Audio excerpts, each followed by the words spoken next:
Hello, welcome to lesson 3-7. Today we're going to be estimating the product of a decimal and a whole number. So all we're going to focus on today is estimating. We are not actually going to solve any of the problems. So it says Renee needs 32 strands of twine for an art project. Each strand must measure 1 and 2,500 centimeters long. About how much twine does she need for this project? Well, we know that it's a multiplication because of the word each. So if we go ahead and write our multiplication problem out, we have 32 strands times your 1 and 2,500ths. Now in addition, you would write it like this. In multiplication, we ignore the decimal and we add it back in at the end.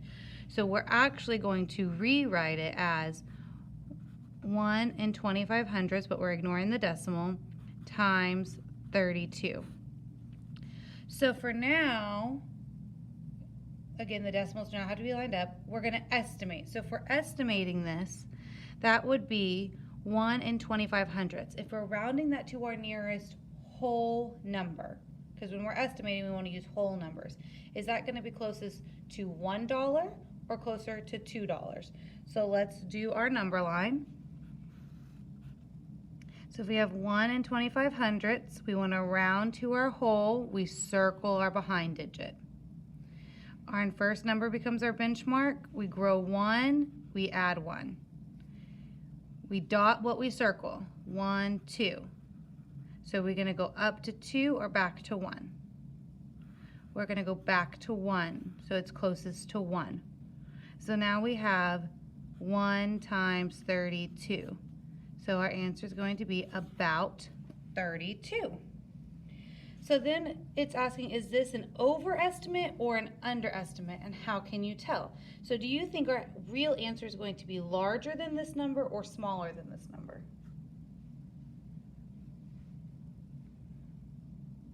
It's going to be larger because we went down. We came down. So we underestimated. When your arrow goes back, you underestimate. When your arrow goes forward, you overestimate. So that's how you can tell which one you did. All right, let's practice some more. I want to look at number 1. It says 0 and 87/100ths times 112. Again, we're going to round to the nearest whole. So we're going to draw our number line. We're going to write our number. So we have 0 here and 1 here. We're plotting the 8. 1, 2, 3, 4, 5, 6, 7, 8. So we're going to go down to 0 or up to 1. We're going to go up to 1. So we're overestimating to 1 times 112. So our answer is 112. Okay, a lot of rounding in this. Let's do 2. 2 is going to be 104 times 0 and 33/100ths. So this one's going to be a little bit trickier.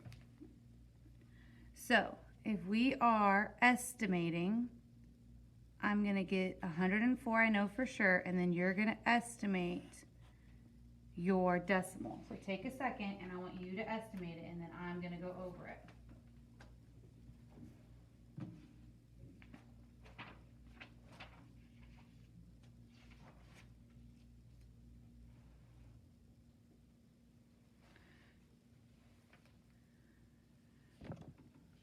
So actually, in this case, we're going to go back and we're going to estimate both.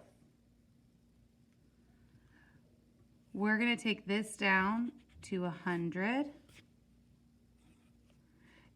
because that's so close to 100.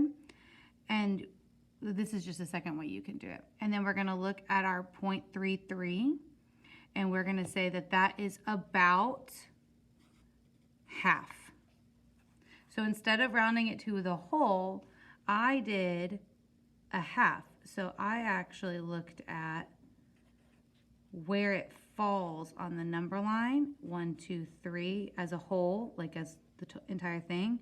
And I know that halfway point, 0.5, is right about there. So I actually rounded it to this halfway point. Now, why did I do that? Because I know I can take 100, and this means I'm moving 2 place values. So if I'm at a 10th, I'm going to go to the ones, and that's 1 place value. And then I'm going to go to the tens, and that's 2 place values. So if I want my 5 in my tens place, that means I got to put zeros everywhere else. And that's my estimation. So this estimation is actually much closer than if you were to round this. Because if this is going to round down to a 0, your answer is going to be 0.